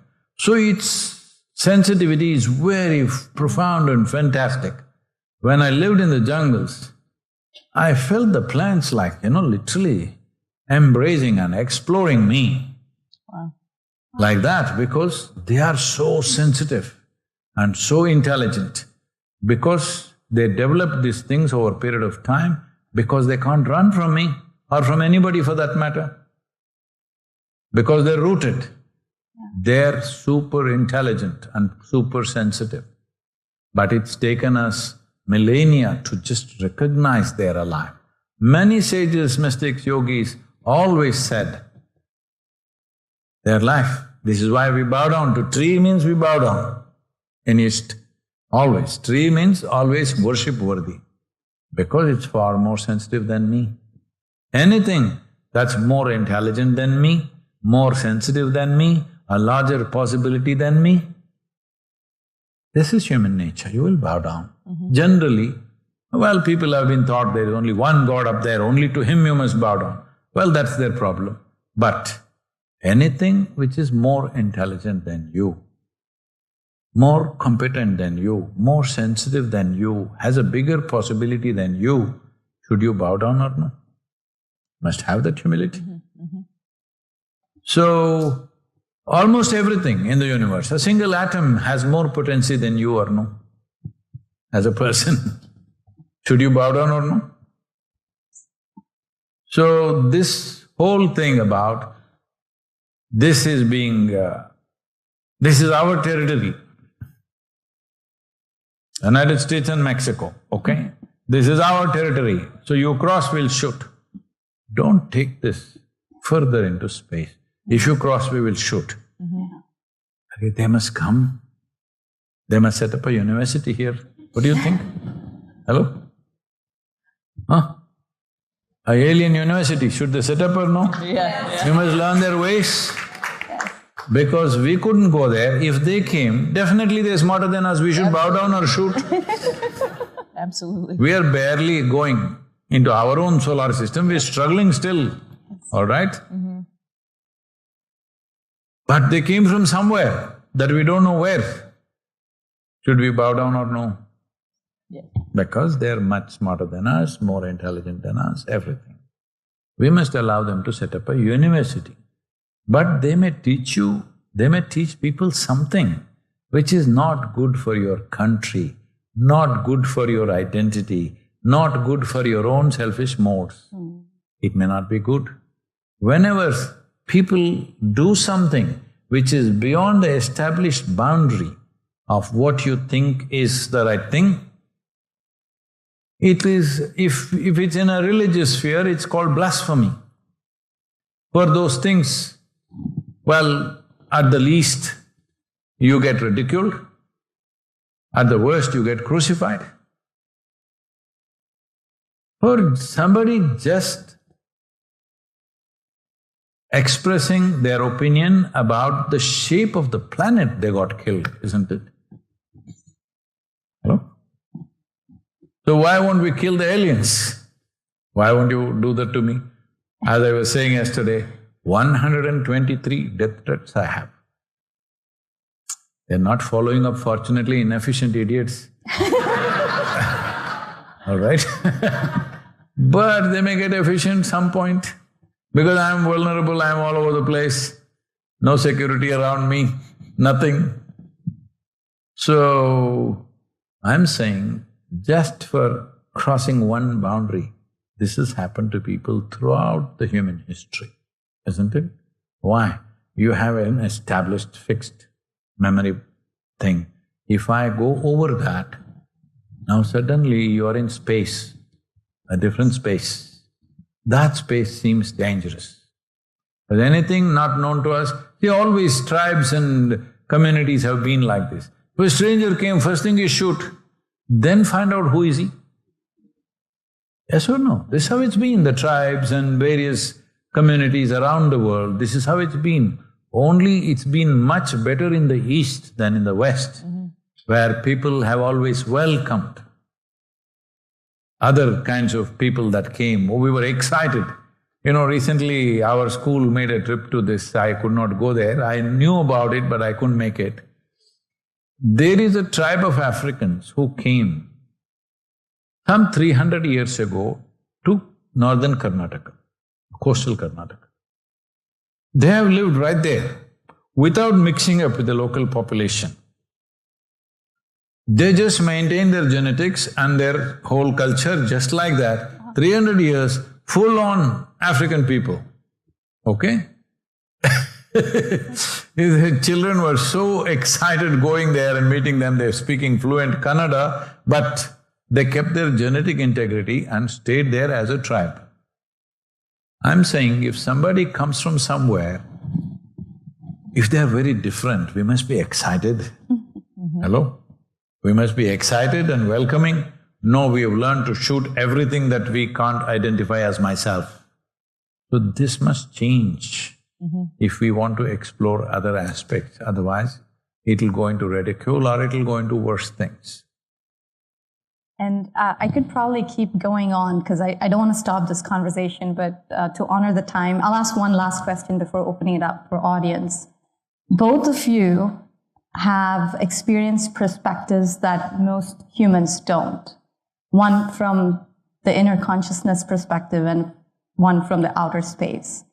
And a lot of what you shared today, both Sadhguru and Sunny, how can we take these insights and turn them into what kind of practical actions can we go back and share with our space community so we can be better custodians of both the planet as well as going into space, whether that's policies, space policies, or the way we work.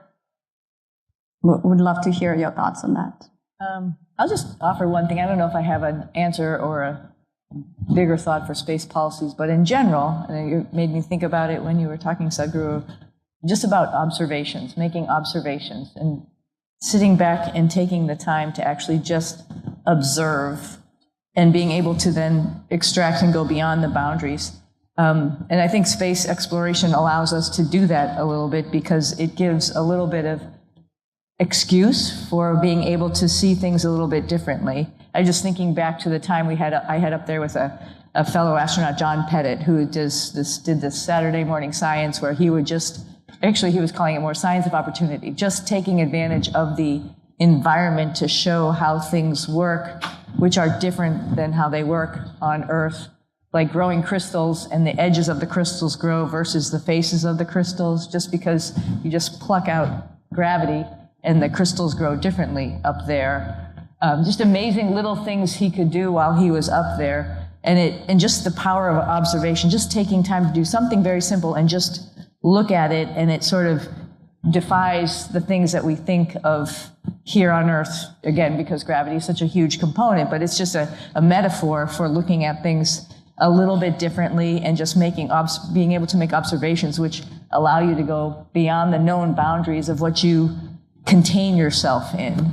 So I think that's one valid reason why space exploration is good. I think it's just, I simply say it's like forcing people, it's a forcing function to think outside the box and make those observations, which here you're a little bit clouded and you can't do that. So I think that is one huge benefit, and to not lose sight of that as we keep pushing forward.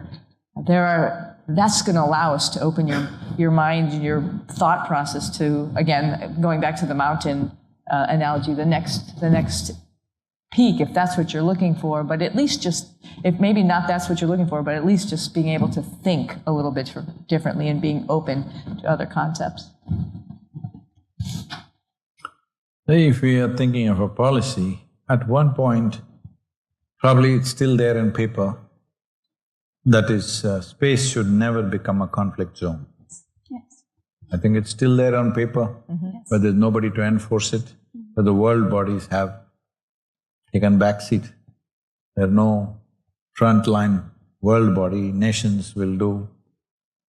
How to dominate each other will be the process. So inevitably it will go to space, that means it'll go to moon. At least now we should make a policy, beyond moon we should not go. Beyond moon we should go as humanity. Yes. Why were you clapping? What a terrible compromise I'm suggesting. Up to moon, even moon cannot be divided between you and me. Space, all right, future conflicts may happen from there. It is already, missiles can be launched from the space.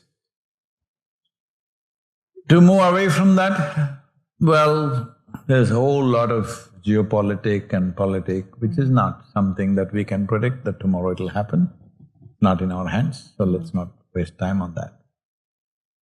But this exploration, there are many ways to look at this. In yoga, we call this Anda Pinda Brahmanda. Anda means individual life. Pinda means larger life. Brahmanda means the source of life. So, within your experience, Anda is physical body, this is individual. Pinda, if you allow, your mind can become a larger life. Your mind is little larger than the body, unless you're that kind. Yes or no? Your mind is little larger than the body. But there is a source of life, which is also right here. See, the problem with the source of life is, it can't thrive just here. It's inside also, it's outside also. We were using the analogy of soap bubbles. Air is inside also, outside also. Inside it looks individual characteristics are there. But outside is the same thing. But till the bubble breaks, it's separate. Right now, that's our condition. Till the bubble breaks, this is separate, that is separate. So, the source of life, the problem with source of life is the same thing inside, same thing outside. That's why I was trying to tell the ocean, in the ocean, it's enveloping inside, outside. Both are life only. The source of life for the fish is inside it and outside it. The same for us. We are also fish like that, floating around in this, but we are in a protected bubble there also, because if you pull them out of the ocean, they will struggle and die. But right now we are reaching a point, even though we are in the bubble, we are struggling. We are gasping for breath, when our stomach is full also. This is the first time this is happening to humanity, because never was humanity's stomach really full. Full it was many times, but always there was proportionate activity. It was a must activity, not a choice activity, not like a morning jog. You had to walk, you had to fight, you had to do things, you had to plow the land. So always, it is only in this generation, when we were growing up also, how much you should eat? As much as you can. This is always the way. How much you should eat as children? As much as you can. But today, no. How many calories have you eaten today? The first time. So what this means is, the fundamental force which was driving us, which is this instinct of survival, kind of suddenly it doesn't know what to do. When it doesn't know what to do, we'll start doing all kinds of things with ourselves. Mental health, you're seeing, becoming a pandemic proportion, there are many reasons. One fundamental thing is that instinct of survival is not on. Suicides, below 15 years of age.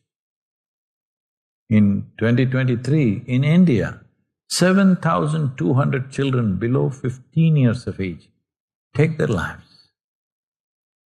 When you're 12, 13, 14, you must be bubbling with life, excited about every damn thing in the universe. Hello? Just about everything, isn't it? But they're taking their life because they've seen the whole cosmos on their phone. You didn't see all that up there. No, that's… They saw the whole cosmos on their phone, all right? Completely, they've seen everything, they're just bored with everything. So this is because the survival instinct has become weak, because bread is there, simply. This is a very beautiful moment in the human history that we don't have to fight for our survival. This means we can unlock our genius. We don't have to be worrying, will she grab my bread? We don't have to worry, everybody has bread. It's a very nice place, but most people can't make use of it. They'll work against themselves. This is something I don't want to say, but well, in the last session we said this. Already WHO is predicting this mental illness pandemic will translate into suicide pandemic at some point. It's not this thing. Many responsible scientists feel by 2060, 20% of the living population may want to commit suicide. Already the self-harm in Western countries like the United States and Europe and various nations, the self-harm levels have crossed 32% among certain age group. Between 12 to 18, the girls are around 32%, boys are around 18 or 19%. Self-harm. Self-harm means intent to commit suicide, don't have the courage. You understand? I cut myself a little bit, but I don't have the courage to really cut myself. So self-harm has reached this level at that age group. All this because we don't know how to handle the well-being that we have worked for. For generations and generations, people worked hard to come to a place where we don't have to fight for the same piece of bread, isn't it? That's what generations worked for. That's what our parents and grandparents worked for, to see that we don't have to grab the same slice of bread. You have your piece of bread, I have my piece of bread, and see what we're doing with that. This is simply because there is no touch with life. We are trying to exist here just purely as physiological and psychological creatures, which we are not. That is only one part of us. As I told you, my mind is only this much in me. People think my mind is great. It's a laughing matter because in my life, in my experience, my mind is such a minuscule. Something much larger is happening here, hello? Life is happening. You cannot figure out life with your stupid mind, isn't it? In this bone box, what's happening is not a great deal. It's good enough for survival. We've handled it reasonably well. But now we're turning it against ourselves, and it's so damaging. If your hand started punching you in the face, it's pretty bad. But from inside, your intellect is poking you from inside all the time. Most human beings are using their intellect to poke themselves, or if they have an opportunity, they'll poke somebody. Constantly happening, isn't it, in social situations? You poke somebody or poke yourself. Because we must understand this, somebody else can create situations for us. Well, Sunita is sitting here, somebody created a situation. By intent or accident, it doesn't matter, that she's supposed to go out for 8 days, goes out for 9 months. Like you got stuck in a traffic jam for 9 months. Your own car, there's air conditioning, all right? And you're in known terrain, but you'll freak and go crazy. 15 minutes if you stop, you'll go crazy. 9 months you're stuck in an unfamiliar place and you don't know whether they will be successfully managed to get you or not. They'll assure you, but you don't know, and nobody knows. But to keep your sanity and be there, you need to be… at least bring that much, no?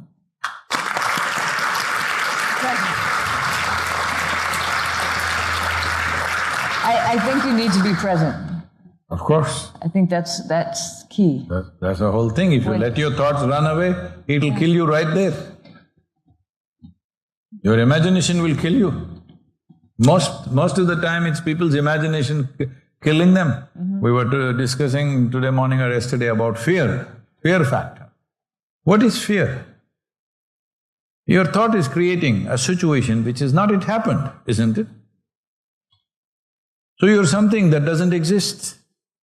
If you suffer something that doesn't exist, I'm sure in the university, the medical school has some terrible names for that.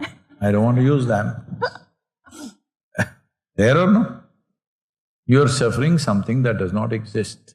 What happened 10 days or 10 years ago, people can sit here and still suffer. They're suffering their memory.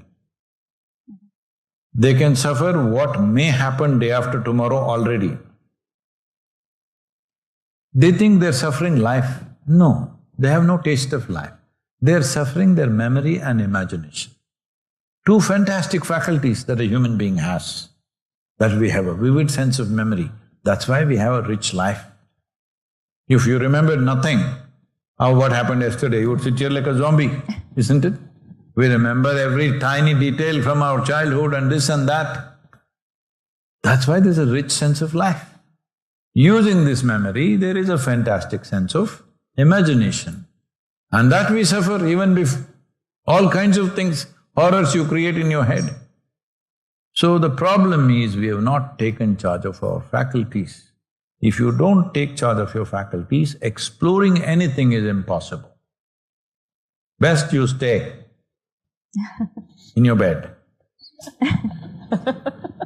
Sadhguru and Sunny, are you okay taking one or two questions? If you're… Yes, absolutely. Please, the question should be to her, not me. Okay, this is the one. This was just about… at that time it would have been relevant, but it came now. How to be. This me is you. But you, what are you? A bundle of bits and pieces of knowledge, experiences and very firm conclusions and prejudice, is it? That is not my conclusion, just an exploration. Is there no other way to explore other than demerit all and admonish everyone? If you allow time, I can make the admonishments amorous, but you have a date with your beautician or your psychiatrist or maybe just a dentist or a gynaec. Of course, your baker, your banker or maybe a baker for the birthday cake you need. With all this seemingly busy life, I'm here to teach you how to be.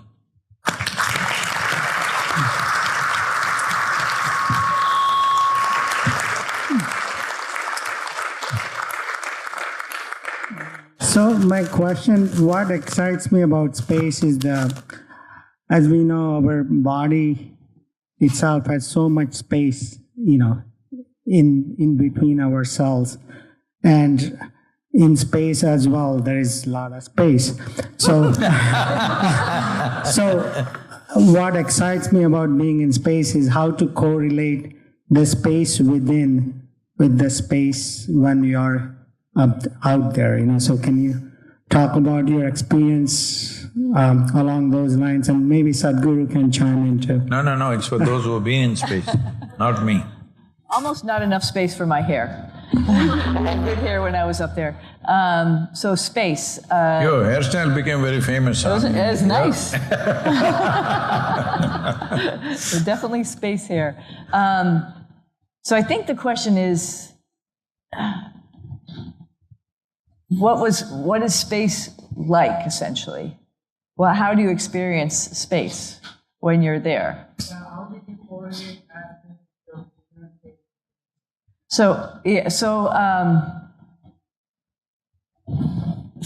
Kaveri and I have talked about this before. I think, being on the space station or working at NASA or working at any space program, it's busy, right? You're just busy. How to be, just right there was reminding me of that. It's just you can wake up in the morning and you can just look at the timeline. How do you know what's morning? 16 sunrises you have. I know, we pretend. We set a clock at a certain time and we pretend that's morning, and then we take 24 hours from then. But you can get up every morning and you can just get going. You can look and you can occupy your time with all activities that you're going to do. I think one of the most important things for me was to sort of just remember where I was, remember, take advantage of that for a second every day. I would get up in the morning and brush my teeth because I wanted to brush my teeth first and foremost. Go brush my teeth. The toothpaste go. No, it was mouthwash after it became toothpaste, right? And then just to sit for a moment.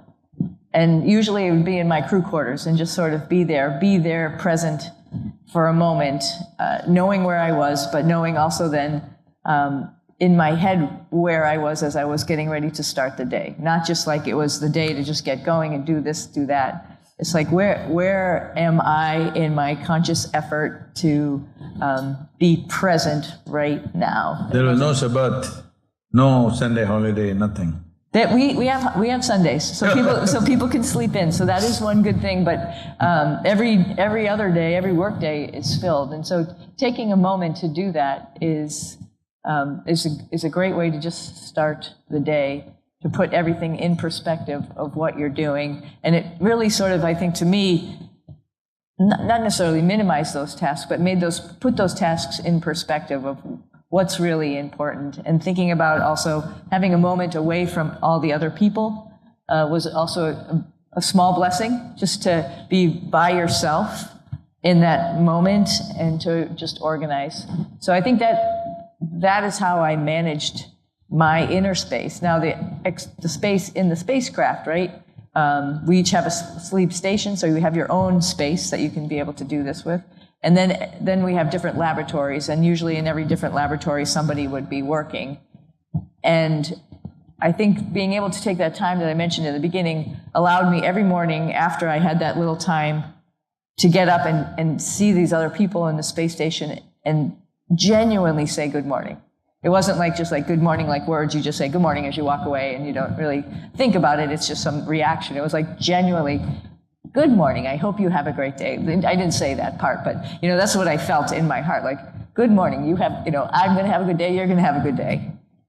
And I think that's a way to manage a smaller space. Even though it's, like I mentioned, it's a big space because it's a bunch of laboratories, but it's a smaller space that you have to maintain in. Does that make sense?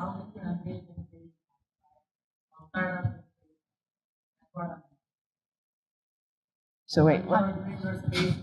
How do you experience the space? So space is, again, I think there's a parallel to what I was just talking about. Spacewalks are very busy also, and so we put them to work. Yeah, you do put us to work, and so that is the first and foremost thing on your mind is I don't want to mess up because that's going to cause things to get delayed, and I'm going to have to do this. I just want to make sure I can do all my activities, right? So your brain is thinking about that. I just want to make sure I do everything I'm supposed to do. Now, I'm not going to say every time I went outside, for a moment it was like, whoa, where am I? What am I doing? You're not on a string, right? We are tethered, but you can do that. You do that yourself. So I remember on my first spacewalk, I went outside in the dark, and so went outside the hatch. My helmet lights are on, and I go out and I go to my work site, and I'm doing whatever I'm supposed to be doing. And then the sun came up, and I saw the Earth like flying below me, and I grabbed on real fast. It was just a natural reaction because it's like, where am I going to go? And then I was like, remembered, okay, I've already tethered. I've already been out here for half an hour. I've been working. Why am I so scared all of a sudden? But it's just it's an instant moment where your perspective changes, and then you get back into work once again, and you're working away. I think on one of my spacewalks on my second flight, we had some time where we were waiting. Did the moon come and knock your head in? No, we hid. But on that second flight, we had a moment where we were waiting because people were trying to fix what we were doing or trying to figure out what the problem was. And me and this Japanese astronaut, Aki Hoshide, were discussing about where we were over the planet. And we're having this back and forth, and I reflect on that because what a change it is when your experience base tells you everything that's happening is okay, where you can then have a conversation or even just like a little argument about like, I think that's a Strait Gibraltar. No, I think it's this over here. I think that's that country, Or back and forth a little bit, but like how your perspective can change that much.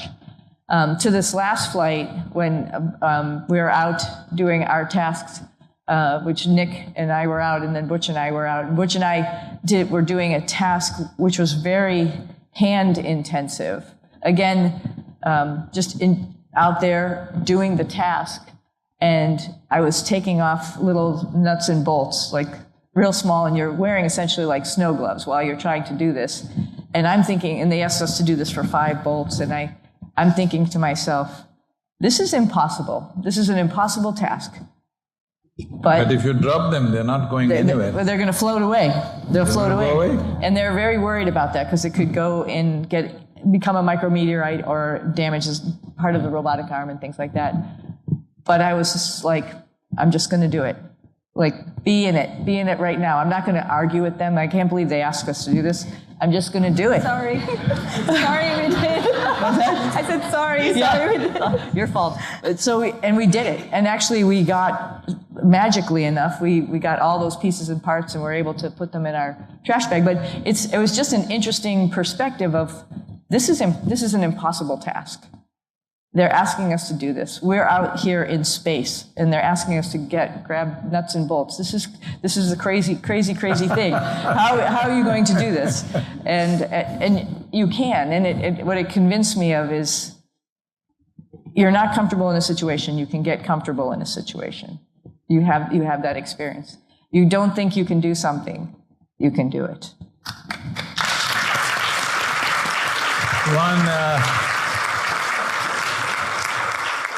One big hand for Sunita.